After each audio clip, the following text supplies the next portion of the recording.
You make a world of difference at home. We change the world by how we raise our children and the kind of atmosphere that we create. Welcome to the Fathering Strong podcast, where we celebrate the incredible journeys of fathers who are making a difference. Hosted by Urban Light Ministry President and author, Pastor Eli Williams. Each week, we'll hear from an inspiring guest who will share their unique fatherhood story. We'll discuss the challenges, triumphs, and lessons learned along the way, offering valuable insights and encouragement for all dads. Join us as we explore the power of fatherhood and build a brighter future for our families. Well, hello, everyone, and welcome to the Fathering Strong podcast. I am Eli Williams, and my guest today is Patrick Erlandson. I am so grateful, Patrick, that you were able to join us today. Oh, as am I. Thank you. So looking forward to this. So much to get to. So why don't we launch right in? And as we traditionally like to do, Patrick, is get some insight into our guest for our audience to relate to. So let's start with this question. Tell us about your fathering story. Let's begin with your relationship with your dad. Okay. Well, I'm out in Los Angeles, and my father was a university professor at Loyola University. I was actually the third child born to my parents. My dad and mom got married a little bit late, so my oldest brother was born when my mom was 30. And then there was another boy, and he died of a brain tumor when I was 1 year old. And then they went on and had 7 children altogether. So there were 7 of us who grew up. And I think my relationship with my dad was interesting because my older brother was very much like my dad. Like he was also academic and intellectual. And so I kind of just went off the deep end on the other direction of, I just immersed myself in people. And I was very enamored with faith. I was growing up in the Catholic Church. I was planning to become a priest. That just seemed to be my calling as a child until I went to a workshop for boys who were going to become priests. And I was so horrified by what I saw that it really shattered my faith, which was then restored some years later.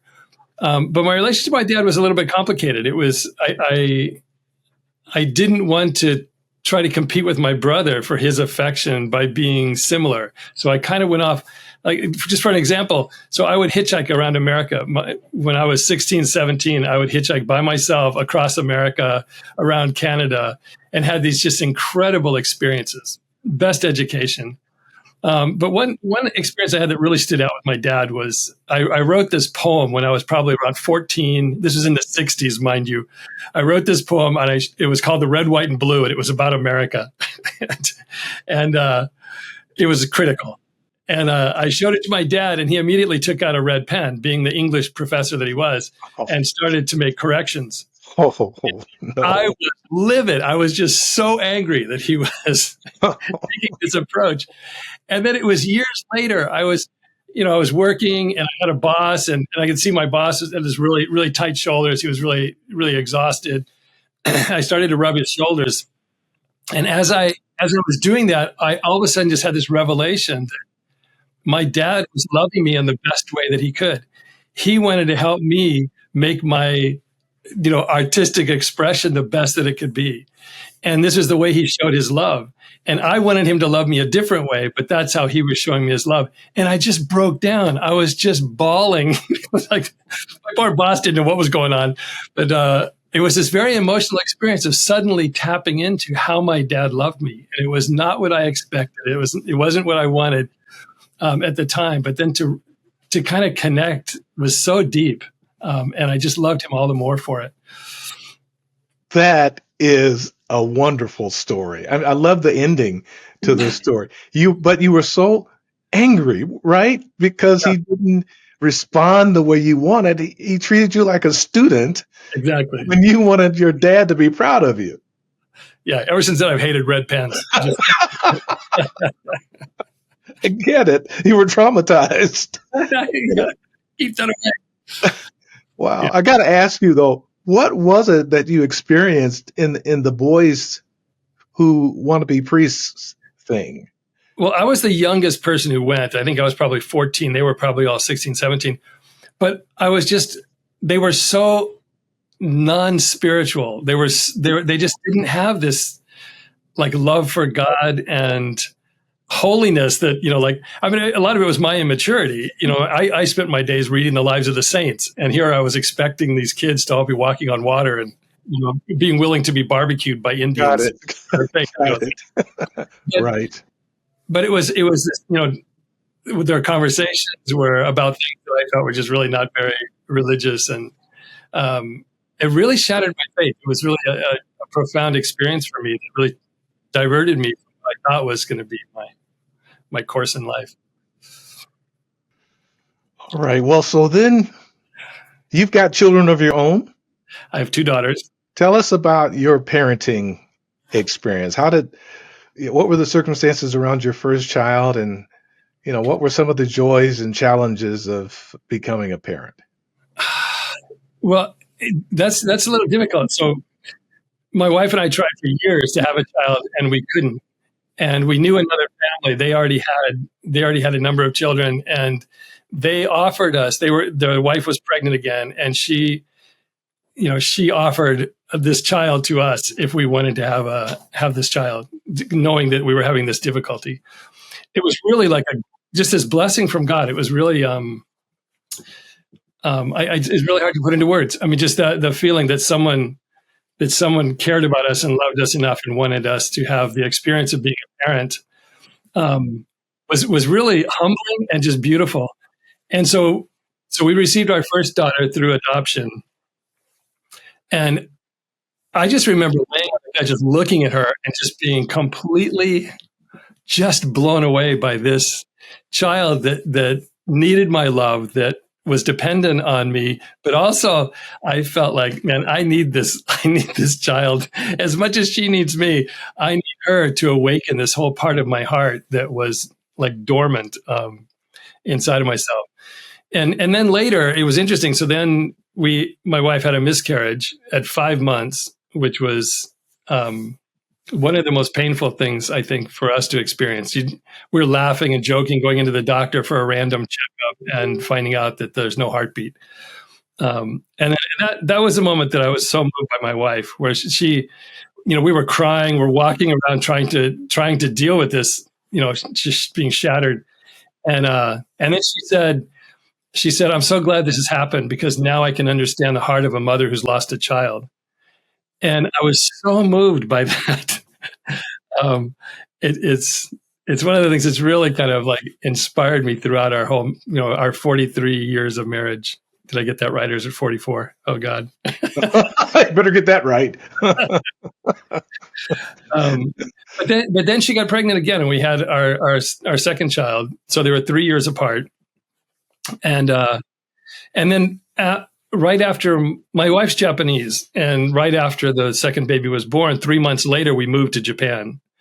My wife's parents didn't have any grandchildren, and we wanted our children to always feel like this is their world, that this is not just one culture, not just one country, but God gave us this amazing world to be a part of, and these amazing, interesting human beings that we're related to. We're all a human family. And so we intended to stay in Japan for 1 year, and then lo and behold, that turned into almost 9. So my daughters grew up in Japan, and that was a very deep experience too. My wife went to Africa. She worked in Niger as kind of a medical missionary around the Sahara Desert. She was gone. She went to, I think, 4 trips. She was gone for 1 year at a time, 7 months, and then shorter trips. So here I am in Japan trying to learn Japanese, take care of 2 young daughters, and my wife's in Africa. But that was also a very deep experience. Like, why is your mother not here cooking for you, and you're stuck with my fried rice? And then talking about what's happening to children in Africa. And this was, what's happening to them is happening not by choice. And we can make a difference in their lives, and, by choice. And so, yes, it's a sacrifice, but it's for something worthwhile. So did you master Japanese? No. No. You have 4 different writing systems. I mean, it's like, and I was teaching English every day, which is not good, for learning another language. And, I've heard if you're single and you move to Japan and you want to date, that's the best. You're going to learn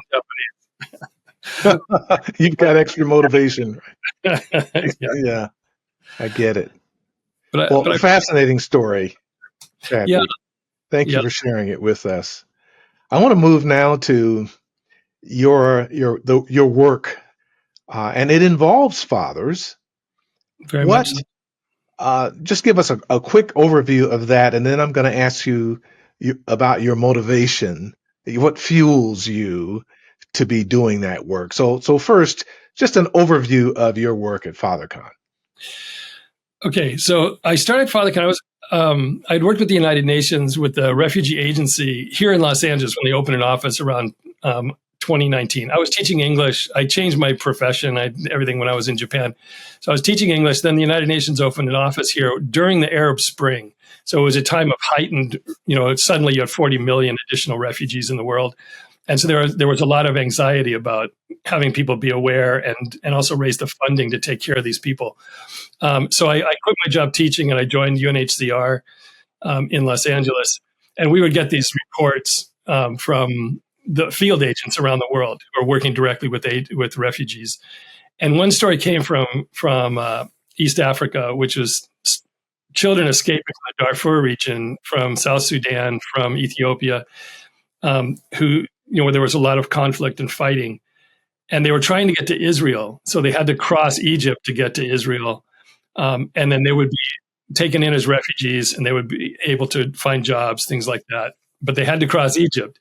And so this group of Bedouins were patrolling the border and they would find these unaccompanied children, many of them who had seen their parents killed. They'd already been through just severe trauma, crossing the border into Egypt.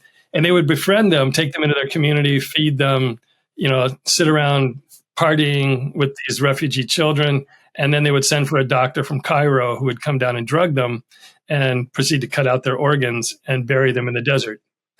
Yeah, and that was my reaction was just it was such a horrifying betrayal of a child who's already been through things that a child should never have been through. And it slammed into my heart. It was kind of like that Mack truck to your emotions.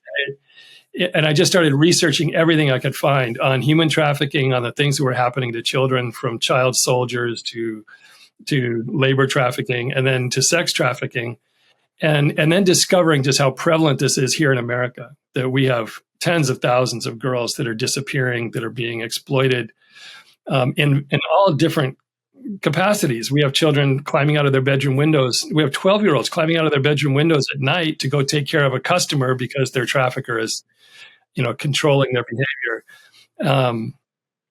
And I just couldn't live with myself if I didn't do something about it. So I worked for 8 years on the Long Beach Human Trafficking Task Force. I took over the prevention subcommittee, because that's really where my heart lies. If we can prevent someone from getting into that situation to begin with, we are so much better off. But trying to undo the damage of a child being exploited, day after day after day, like just for years, is extremely difficult. So I started organizing community events. We started doing a lot of awareness campaigns. But that led me to this issue. Every survivor I talked to had a father issue. In fact, former traffickers I talked to, or buyers who got arrested for paying for minor children, they all had this father issue. And so I started FatherCon in response to that. And I thought, if we can really elevate the experience of fatherhood, if we can make men in love with the experience of being dads and aware of the impact that they're going to have on their children and also on the community around them, then we can choke off some of this supply, of exploitable human beings. But also we can cut off the number of boys who become the buyers or become the traffickers. Women are also traffickers, but predominantly the buyers are men. So I thought if we got fatherhood right, we fix so many of the serious issues we're facing in society today. the dropout rates from school, the incarceration rates of boys. There are the violent behavior, drug abuse, alcohol abuse. The list is so long of consequences of not having a healthy father relationship. So that's what drove me. And then when we started FatherCon, we were really searching for a name. And a lot of people think the name relates to like Comic-Con or I had these guys call me up and they'd be going, well, I'm an ex-con, so this is for me. Right? Or do we all dress up like famous dads, like Homer Simpson, but actually the con was that, it's the original lie. We're being lied to about our own worth and value as human beings. Fathers tend to diminish their own significance. And they don't see that whether you're there or not there is going to have serious consequences for your children and for their friends. That's the thing. It also spreads out. It's not just isolated. It starts in the home, but it spreads. One of our bylines is just you make a world of difference at home. We change the world by how we raise our children and the kind of atmosphere that we create at home. And so it's taking on the con, it's taking on the original lie, the things that keep us from being, fathers who really experience the success that God has allowed us to experience if we're there for it. Well, thank you for that explanation. I was going to get there because I wondered myself about the name. I thought, okay, is someone conning fathers? But that wasn't exactly too far off, was it? No, it wasn't. Yeah. It's like I like when I give talks, it depends on the audience, of course, but I love using the Genesis story, because it's kind of like what the temptation in the Garden of Eden was. What? God said you can't have that? It looks good. You want it. Just go take it. It was the original lie. It was the original con, and with dire consequences. But that leads me to another point. So I don't know if you want me to get into that now, but go. No, I tell you what, we'll take our break now, get that out of the way, and then come back. My guest today is Patrick Erlandson, and he has a fascinating story of his own and his passion for fatherhood as the front line. We'll use that word, the father as being the front line against human trafficking. More with him after this brief timeout on Fathering Strong.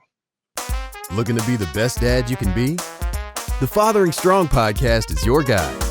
Hosted by Pastor Eli Williams, each episode features inspiring conversations with dads who are making a difference. Learn valuable strategies for building strong families, tackle tough fatherhood issues, and get motivated to be your best self. Never miss an episode.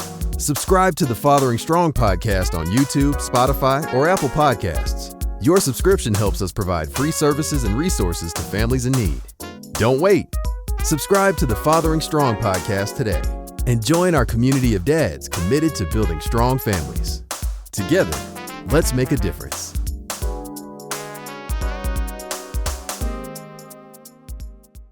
Welcome back, friends. Patrick Erlandson is my guest today on the Fathering Strong podcast. I'm Eli Williams, and we're delighted to have you on the viewing end. Patrick, you were just about to tell us about something that is developing or has already developed as it relates to FatherCon.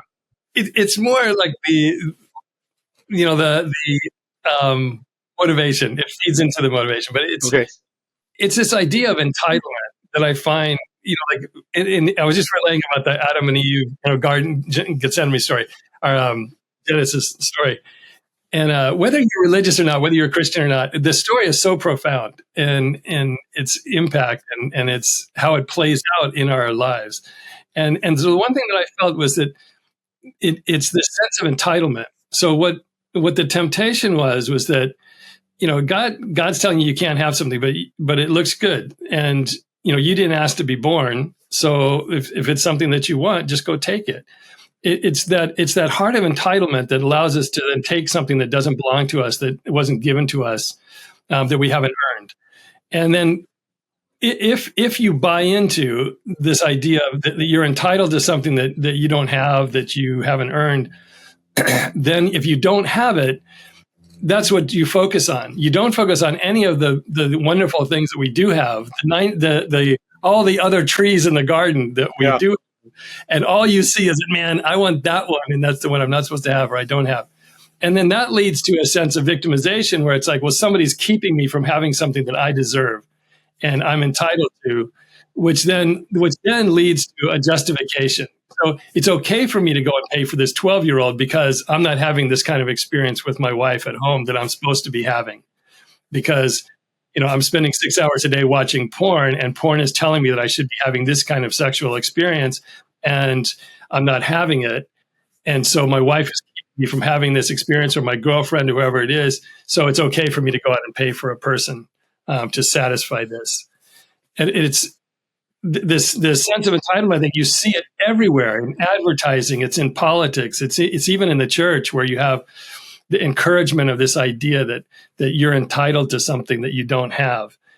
To me, it's like that's kind of such a foundational problem for us as a culture, is this feeding, and fertilizing this idea that I should have more than I have, and then it's okay for me to take it, I don't know. It's just like we had a case here where we had a 12-year-old autistic child who was being sold by gang members for sex, and we had men lining up to pay for sex with an autistic child. And I thought, where do you reach a point of justification where this is okay? There's something so broken that leads to this happening. So that was just my thought related to the kind of this Adam and Eve story. And I think if we don't start countering this cultural narrative of entitlement, and that I'm somehow being deprived of something that I deserve, we're gonna this just keeps getting worse and worse. And if you ever listen to commercials on television, count how many times they tell you that you deserve something. I mean, everything from whiter teeth to faster internet. It's like you deserve this, and it's like, says who? Yeah. Well, says our enemy, who from the very beginning has been feeding us this line. It's really a lie that we're entitled to something that we don't have. It's just getting worse and worse and worse, and the influence that he has is more and more powerful because of all the different means of communicating to us. I mean, the internet didn't exist a generation ago, and that's a whole new tool that he is using to lead people down these kinds of paths. I think you are really onto something, and I can't wait to learn more about it and how you are tackling this. So, what is your strategy for getting the message across and equipping fathers to be the best dad they can be as a way of countering and preventing this human trafficking?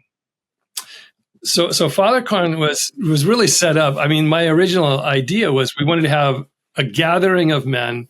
The three things that we kind of like, this is kind of like our mission revolves around, is informing, inspiring, and then equipping. So these three things. So the informing part, there's so much data. There's so much that's inspiring about fatherhood. Like for example, two of the things we emphasize are a father reading to his kids. If a father reads to his children, they retain about 20% more language. They have a better relationship with the written word. They tend to stay in school. There's all these positive consequences to a father reading to his kids. It's different from a mother. A mother's reading is like the air you breathe. It's like you're just in heaven. You just like peaceful, wonderful. When a dad reads, the elephant is in the room. There's more drama. There's more excitement. The kid's brain is just firing. So what we have a reading event every year where we bring together just a very diverse group of fathers. We provide free books. We encourage fathers to get up. So we have fathers get up and read in front of this audience of children and adults. It's just a blast. But underlying that is this very serious, this ability that fathers have. We can change the course of our children's academic lives, their their relationship to the written word by doing something so simple as reading 15 minutes a day. It's not a big ask. It's not a heavy lift, but most dads don't know the impact they're going to have. So they don't run with it, Uh, but the other is empathy, which is the thing that I found very fascinating. There was a 26-year study that was done, and they said that the time you spend with your father is children learn to empathize. They learn empathy from the father more than any other source, through interacting with the father. And so I really dived into that because it's really it's so counterintuitive.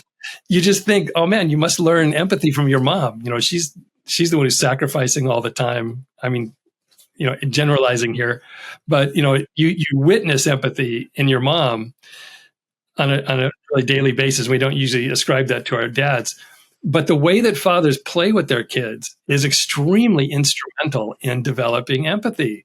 And so the fathers will push things to a certain limit. They're going to let somebody get hurt. Moms tend to bubble wrap kids. Dads will put them in a tree and tell them to jump. It's very different dynamic.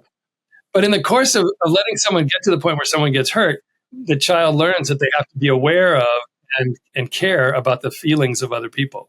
So if I'm hurting another person, if I want dad's attention, I keep pushing down my little sister, and then dad says, "Okay, that's it. We're not playing anymore." I learned that, man, I have got to be careful about my sister, or I'm not going to get to play with dad. And so there's all these ways that a child learns empathy, through the relationship with their dad. And then you look at the incarceration rate, and incarceration rates and criminal behavior is so closely associated with a lack of empathy. So, I mean, it's just, there are so many things that this whole chain of events that could be broken by fathers understanding the value of their interaction with kids and playing with kids. And so informing is one, and then the other is inspiring. So we have a Heart of the Father award that we give at each conference each year.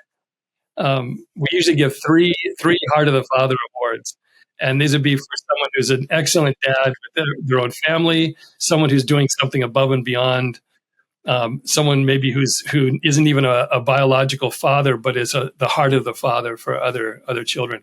So we want to celebrate that. And we want to acknowledge that there is this heart of the father that we carry inside of us. And when that comes out, powerful things happen. And so we want men to not miss the beauty of being a dad. So there's a whole positive experience that I think a lot of dads are missing.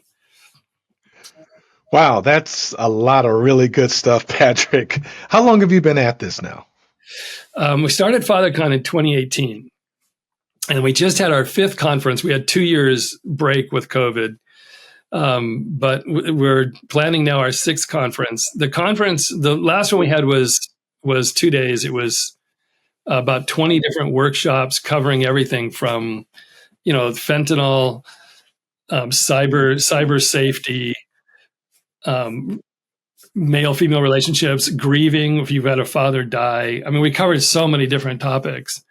One for me that I started teaching about in around 2016, I started doing more and more sessions that are related around pornography, which I think it's one of the most destructive, self-harming and disastrous kind of human developments, and how it's destructive to the people who are performers. The whole from start to finish, the porn industry is damaging and destructive to us as human beings. Yes, and it's destructive to the relationship between a husband and wife. That's right. It's the cause of, I heard up to 500,000 divorces a year are now linked to pornography. And, I think for my own relationship with pornography was one thing that really set me on this path. It's like, my father, he was a wonderful human being, great dad, but he had Playboy magazine. And I remember finding Playboy magazine when I was like 8 or 9 years old. And, my dad had them hidden in his room. It's really funny. He had a Playboy magazine hidden under his mattress. Why I ever looked under his mattress, I will never know. but it has to have been some kind of satanic inspiration that led that to happen. But it's like it caused this dilemma in me because my dad was someone I really loved. I respected. He was an amazing human being, and yet he was hiding this. So it created this kind of weird relationship with pornography. And then many years later, when internet porn came out, and it was this kind of, I stumbled across something, and it just derailed me. It was so incredibly powerful, and and it really threatened my marriage. It threatened my parenting. And when God really delivered me from that, and I really feel like that's what gave me this kind of a passion for what was happening to men, because it's like we have so many fathers that end up checking out of their relationship to their spouse. It harms the relationship with their wife and their children. They lose kind of the moral authority. They feel guilty. They feel shame, and they feel that they can't. Maybe it's better for me just to check out. My kids are going to be better off without me, which is one of the cons I think that we really have to counter. But it's an incredible force. And then you look at now, we have 8 and 9-year-olds being exposed to hardcore internet porn. And, I think as Heidi Olson, she's a forensic nurse. I don't know have you ever run across her? I have not, no. I believe she's in Kansas. I forget where she works, but she works in a hospital with one of the highest rates of rape cases in the country. And she joined because she was going to take care of these victims of rape. And what she found was that the largest demographic of perpetrators of sexual violence now are children. Are boys between 11 and 14 who are acting out what they're seeing in porn. And you can imagine the devastation to a family where your son is now sexually molesting his sister, but all he's doing is acting out porn, which is coming from the adult world when he's supposed to be learning how to behave from the adult world. And it's like, anyway, so it's heartbreaking. It is. It's really tragic. And I feel if we don't really confront that, it's such a gateway to so many other disasters that we're facing. And I think if adults can't handle it, what are we doing giving smartphones to our children and allowing them to access this material that there is no way they can make sense of it? And so you have a child trying to make sense of a world that doesn't make any sense. I mean, you're supposed to be able to trust your parents. You can't trust your parents. Who am I? Who am I supposed to be attracted to? All of these things. I could talk for about 10 hours on just pornography alone, on just what it does to the human brain, what it does to your attraction, who you're attracted to, what you desire. All of these things are now being manipulated by this industry. So anyway, Father, also, we always have some segment that's dealing with pornography, but it's not all heavy. I think one thing that I always want to emphasize is we want to celebrate fatherhood. There's a lot of challenges. There's a lot of difficulties that we face as men, as fathers, but it's like we really need to celebrate this role that we have, because it's just an incredibly beautiful role that just like I said at the beginning, we need it as much as our children need us. We need our hearts to crack open, and we need to experience this. And it is such a connection to our Heavenly Father. It's such a connection to God. And if we don't have the experience of loving with the heart of a father, we miss out on something so rich. Absolutely.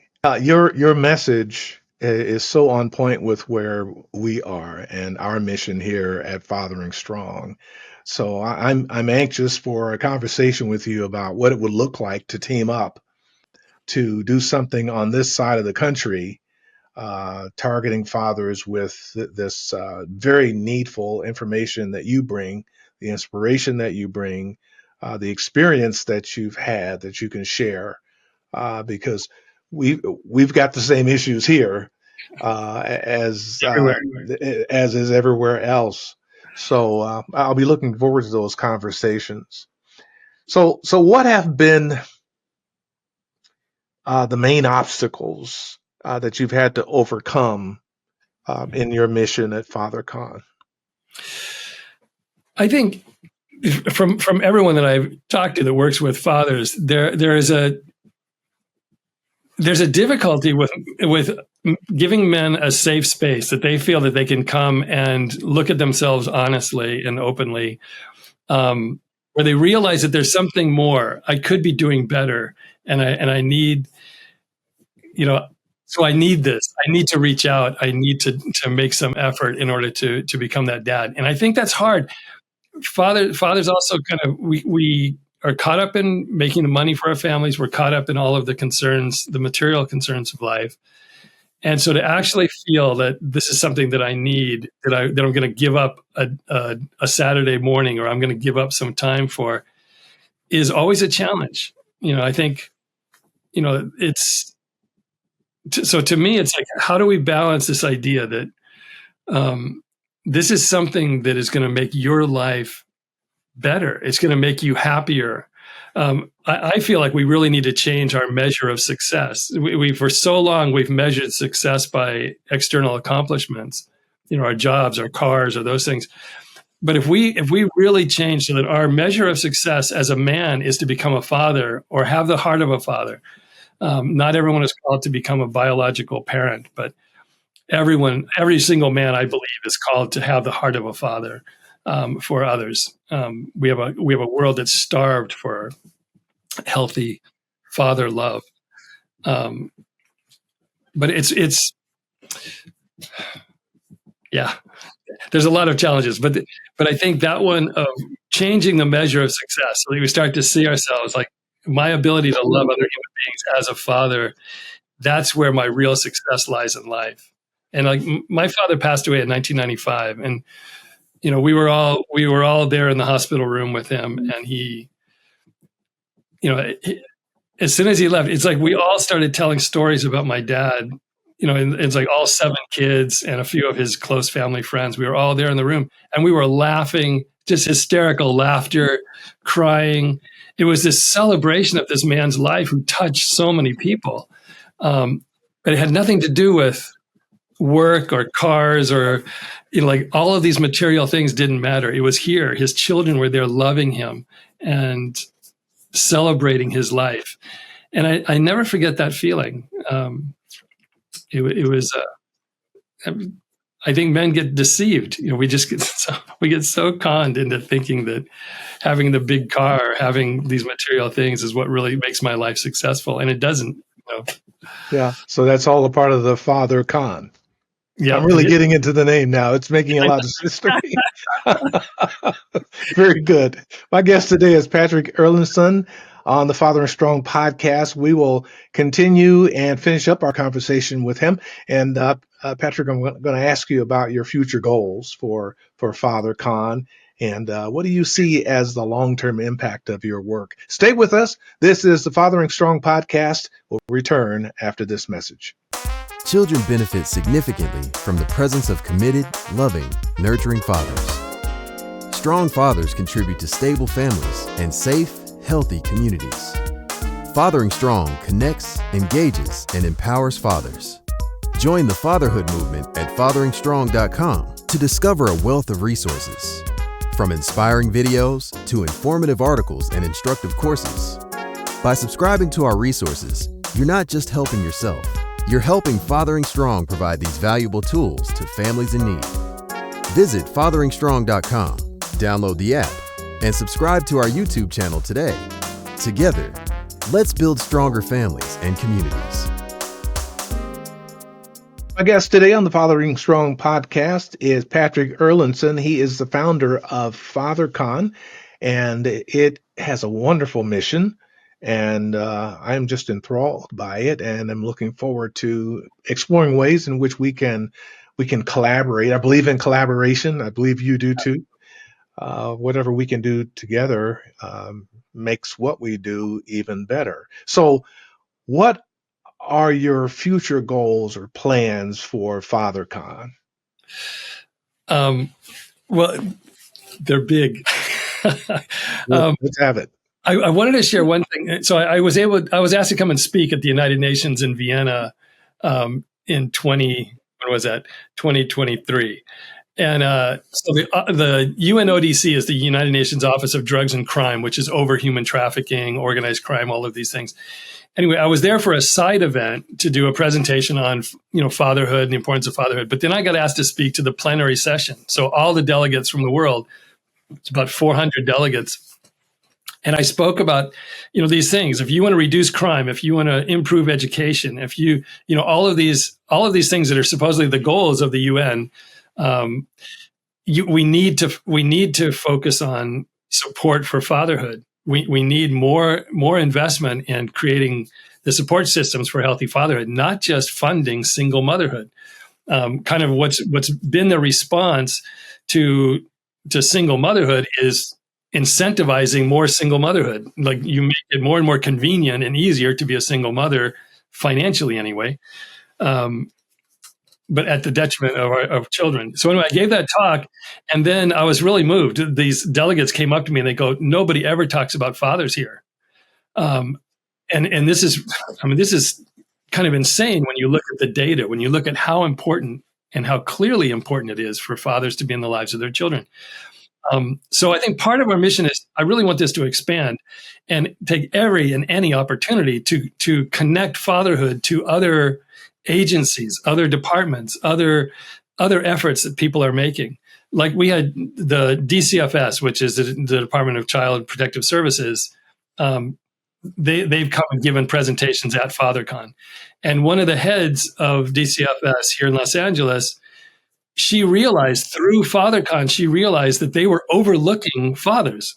So if a mother went into this, was incarcerated or went into, had drug problems, and they took away her children, and she said, "There's no dad in the picture," they accepted that. And no effort was made to reach out to the dad, who may have not been a great husband, but may be a great dad, but they were being overlooked by the system. So now DCFS is changing and seeking out the father.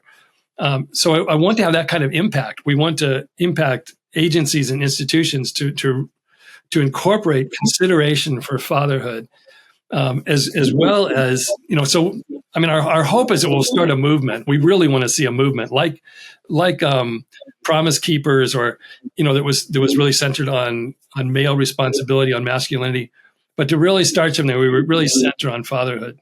And we start preparing boys to become fathers. So our goal is really to create an education program for young men, so they can start to aspire to one day becoming a dad.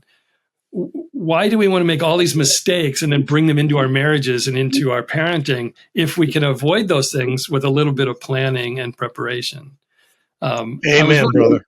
Yeah, a friend of mine, Alan Smith, he runs a human trafficking organization here called Saving Innocence, and he wrote a book about men protecting women in human trafficking. But one of the things in the book, he talked about getting together with his friends before they became dads. And they're going, "What kind of person does my son or my daughter need me to be? And how can I start becoming that guy now?" And I was so moved by that. I think if we start educating young men with this goal, someday you're going to become a dad. What kind of dad do you wish you had if you didn't have a really good dad?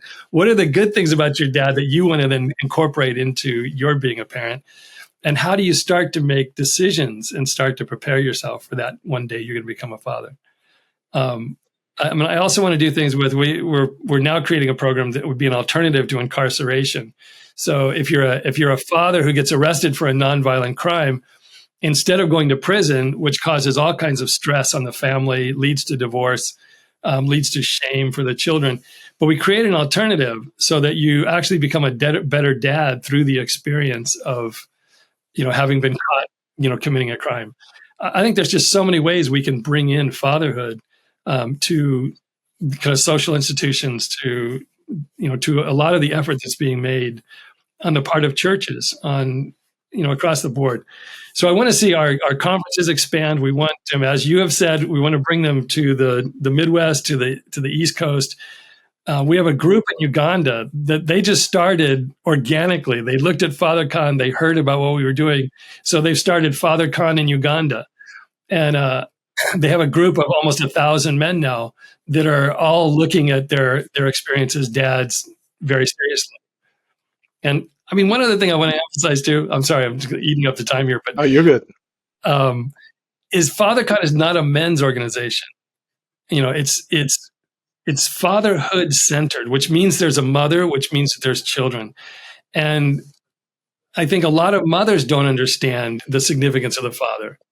And so a lot of times there's, a hurt mother will deprive the children of their father because she's angry at this ex-husband or whoever the father of her children is. And that's really, you're causing twice the problem. You're doubling the negative impact, by denying children access to their father. I mean, if he's a abusive, there are cases where children should not be around their dads. But there are a lot of cases where a father who loves his kids is being deprived of being in the lives of his children. And I think the children are deprived of having that relationship, which has all kinds of ramifications. That's exactly right. So I think we're not exclusive to only men. We want to educate men and women about fatherhood because we need to understand, like, what are the impacts? What are the ramifications of children growing up without a dad? We've been sold since the 60s on this, sexual liberation idea that the father's not really that important, that the woman can do anything that a man can do. I saw this TED Talk once where it was a poem by this guy, and he's saying he was doing a spelling bee, and the last word was, how do you spell father? And he spells it MOTHER because his mother was his father. And the mother can't be the father. There's a beautiful design of masculine, feminine, motherhood, fatherhood. And I think we really need to kind of reinforce this on just every corner of our lives, is that this is a beautiful design. I just became a grandfather with a grandson. Congratulations. And I am blown away by, I don't think I've seen anything as beautiful as seeing my daughter be a mother. It's just the most beautiful thing. But how many men check out before? We don't stay there for the good stuff, and it's this balance of grandparents and parents and children is such a beautiful, perfect design. The way our brains work, the way we experience joy, all of these things are designed, into us for this experience of becoming dads and loving kids.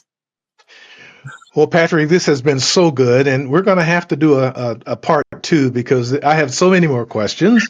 We've got more questions than we have time, so we'll have to schedule a part 2 to continue our conversation about about you and about your FatherCon movement, which we hope to perhaps team up with to bring it over into the Midwest and the East Coast, because your message is so important and needs to be heard by so many who may not even be aware of the pervasiveness of human trafficking and what fathers can do to mitigate it.